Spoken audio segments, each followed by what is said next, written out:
"This again," said the bacteriologist, slipping a glass slide under the microscope, "is a preparation of the celebrated bacillus of cholera, the cholera germ." The pale-faced man peered down the microscope. He was evidently not accustomed to that kind of thing, and held a limp white hand over his disengaged eye. "I see very little," he said. "Touch this screw," said the bacteriologist. "Perhaps the microscope is out of focus for you. Eyes vary so much. Just a fraction of a turn this way or that." Now I see," said the visitor. "Not so very much to see after all. Little streaks and shreds of pink. And yet those tiny particles, those mere atomies, might multiply and devastate a city. Wonderful." He stood up, and releasing the glass slip from the microscope, held it in his hand towards the window. "Scarcely visible," he said, scrutinizing the preparation. He hesitated. "Are these alive? Are they dangerous now?" "Those have been stained and killed," said the bacteriologist. "I wish for my own part we could kill and stain every one of them in the universe." "I suppose," the pale man said with a slight smile, "that you scarcely care to have such things about you in the active state?" "On the contrary, we are obliged to," said the bacteriologist. "Here, for instance." He walked across the room and took up one of several sealed tubes. "Here is the living thing. This is a cultivation of the actual living disease bacteria." He hesitated. Bottled cholera, so to speak. A slight gleam of satisfaction appeared momentarily in the face of the pale man.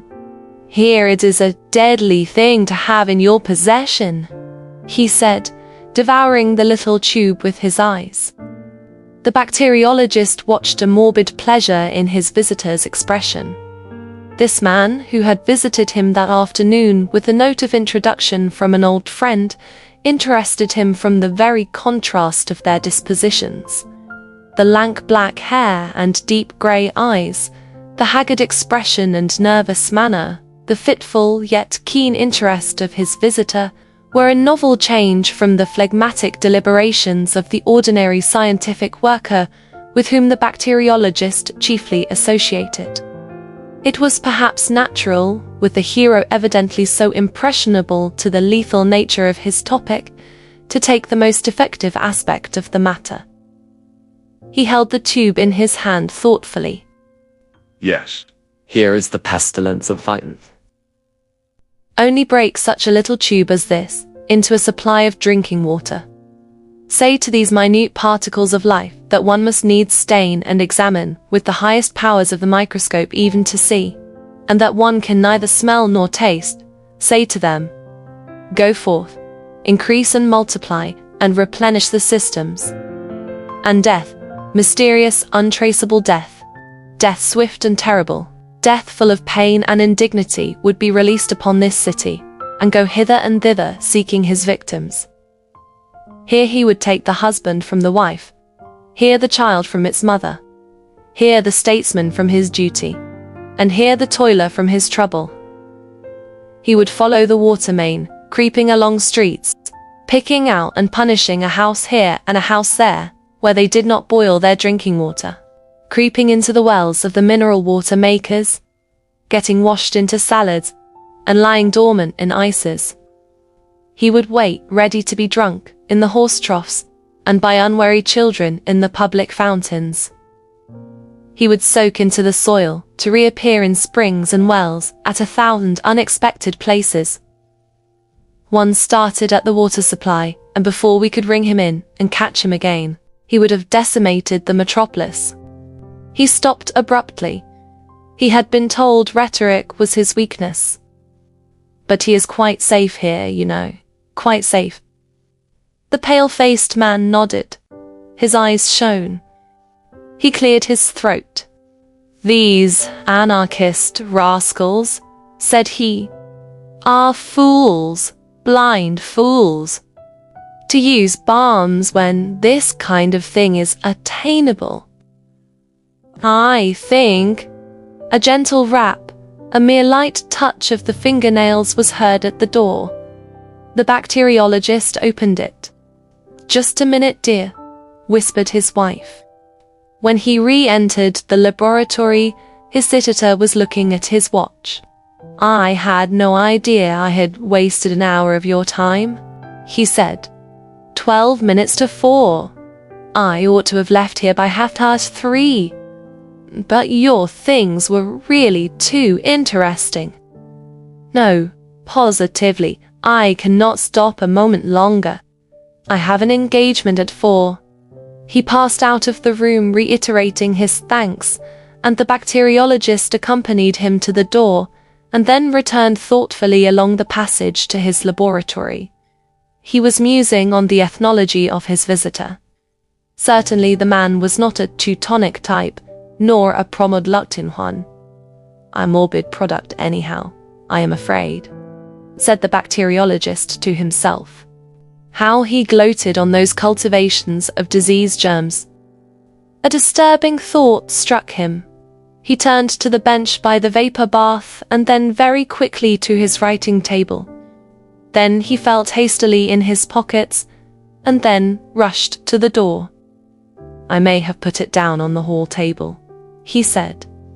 "Minnie," he shouted hoarsely in the hall. "Yes, dear," came a remote voice. "Had I anything in my hand when I spoke to you, dear, just now?" Pause. Minnie said, "Nothing, dear, because I remember—" "Blue ruin," cried the bacteriologist, and incontinently ran to the front door and down the steps of his house to the street. Minnie, hearing the door slam violently, ran in alarm to the window. Down the street a slender man was getting into a cab. The bacteriologist, hatless and in his carpet slippers, was running and gesticulating wildly towards this group. One slipper came off, but he did not wait for it. "He has gone mad," said Minnie. "It's that horrid science of his," and, opening the window, would have called after him. The slender man, suddenly glancing round, seemed struck with the same idea of mental disorder. He pointed hastily to the bacteriologist, said something to the cabman. The apron of the cab slammed, the whip swished, the horse's feet clattered, and in a moment cab and bacteriologist, hotly in pursuit, had receded up the vista of the roadway and disappeared round the corner. Minnie remained straining out of the window for a minute. Then she drew her head back into the room again. She was dumbfounded. Of course he is eccentric, she meditated. But running about London, in the height of the season too, in his socks. A happy thought struck her. She hastily put her bonnet on, seized his shoes, went into the hall, took down his hat and light overcoat from the pegs, emerged upon the doorstep and hailed a cab that opportunely crawled by. "Drive me up the road and round Havelock Crescent, and see if we can find a gentleman running about in a velveteen coat and no hat." "Velveteen coat, ma'am, and no hat. Very good, ma'am." And the cabman whipped up at once in the most matter-of-fact way, as if he drove to this address every day in his life. Some few minutes later, the little group of cabmen and loafers that collects round the cabman's shelter at Haverstock Hill was startled by the passing of a cab with a ginger-coloured screw of a horse, driven furiously. They were silent as it went by, and then as it receded. "That's Airy Ix. What's he got?"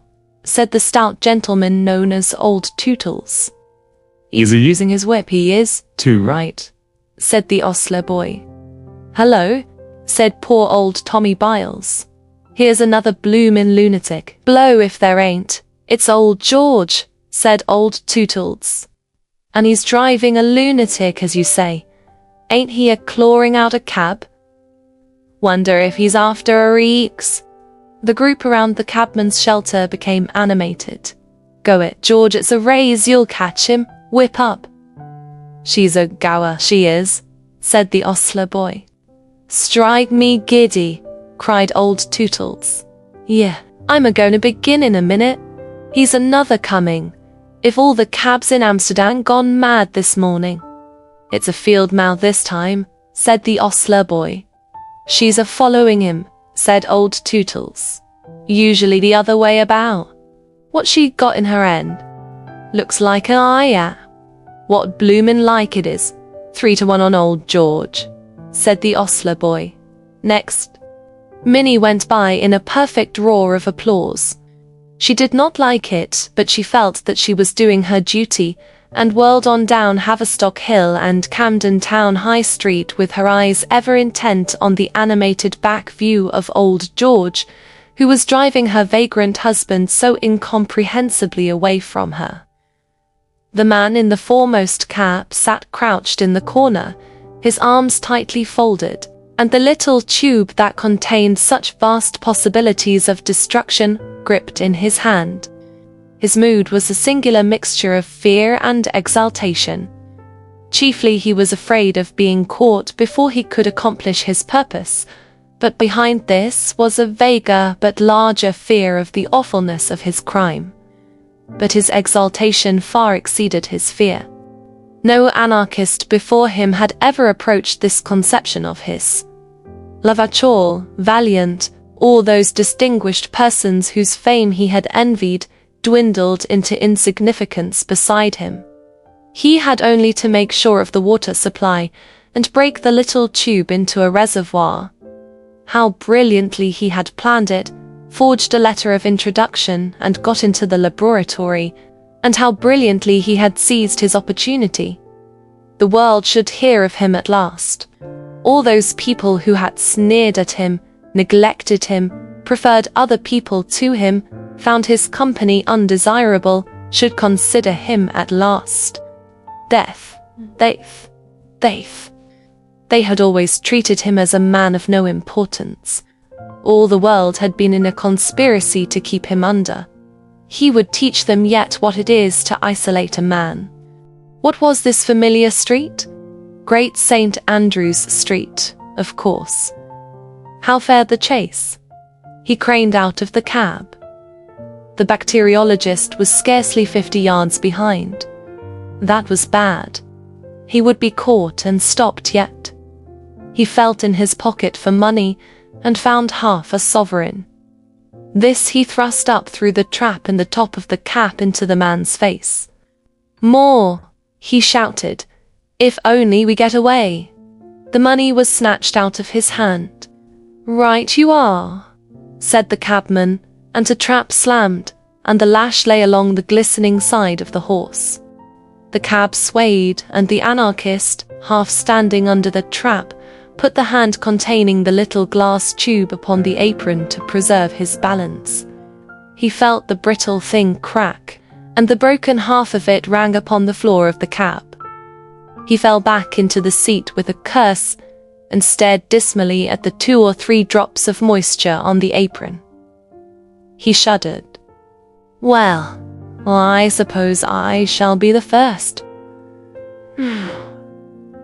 Anyhow, I shall be a martyr. That's something. But it is a filthy death nevertheless. I wonder if it hurts as much as they say. Presently a thought occurred to him. He groped between his feet. A little drop was still in the broken end of the tube, and he drank that to make sure. It was better to make sure. At any rate, he would not fail. Then it dawned upon him that there was no further need to escape the bacteriologist. In Wellington Street he told the cabman to stop and got out. He slipped on the step and his hand felt queer. It was rapid stuff, this cholera poison. He waved his cabman out of existence, so to speak, and stood on the pavement with his arms folded upon his breast, awaiting the arrival of the bacteriologist. There was something tragic in his pose. The sense of imminent death gave him a certain dignity. He greeted his pursuer with a defiant laugh. Vive l'anarchie! You are too late, my friend. I have drunk it. The cholera is abroad. The bacteriologist from his cab beamed curiously at him through his spectacles. You have drunk it. An anarchist. I see now. He was about to say something more, and then checked himself. A smile hung in the corner of his mouth. He opened the apron of his cab as if to descend, at which the anarchist waved him a dramatic farewell and strode off towards Waterloo Bridge, carefully jostling his infected body against as many people as possible. The bacteriologist was so preoccupied with the vision of him that he scarcely manifested the slightest surprise at the appearance of Minnie upon the pavement with his hat and shoes and overcoat. Very good of you to bring my things, he said, and remained lost in contemplation of the receding figure of the anarchist.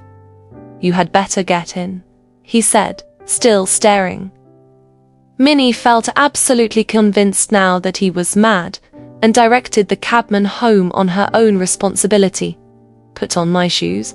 Certainly, dear, said he as the cab began to turn and hid a strutting black figure, now small in the distance, from his eyes. Then suddenly something grotesque struck him, and he laughed.